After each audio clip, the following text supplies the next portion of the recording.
kinds of issues. Or meeting your teenage mother when she's a teenager and she falls in love with you. So how can you be born if your teenage mother just fell in love with you? There are two ways to resolve these paradoxes. The first is self-consistency, that if you want to shoot your parents before you're born, there's something preventing you from pulling that trigger. Maybe there's a hidden law of physics that says you cannot create a time paradox. I don't believe that. Yeah, that seems far out. That's far out. I believe that the river of time forks into two rivers. If you saw Back to the Future Part 2 very carefully, Doc Brown, this Einstein figure, goes to the blackboard and draws a timeline from the 50s to the 80s.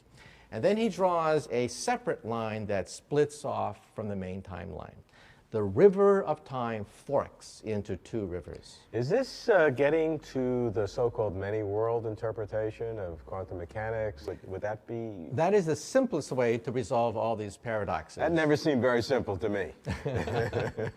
Well, it's the simplest in the sense that you don't have to add any other assumptions other than quantum mechanics. Sure. So if you go backwards in time and save Abraham Lincoln from being assassinated in the Ford's Theater, you saved somebody else's Abraham Lincoln, who's genetically equivalent to your Abraham Lincoln, but you've entered another universe. If you shoot your parents before you're born, you've shot somebody else's parents before you're born, who's genetically equivalent to your parents. So you can go backwards in time continually, monkey with your own past.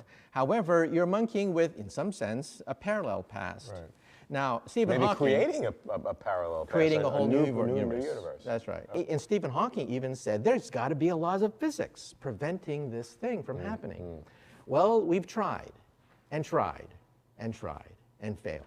We cannot find any law of physics preventing you from going backwards in time. It seems to be consistent with the known laws of physics. The trick is you have to have this energy on the scale of a star.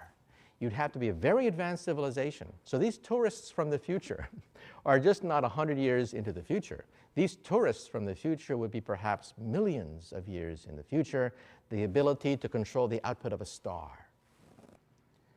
We physicists are hot rodders of physics. We push the equations until they break down. So Stephen Hawking assumed that they would break down. Well, we were shocked. They didn't break down. The laws of physics seem to be compatible with time machines.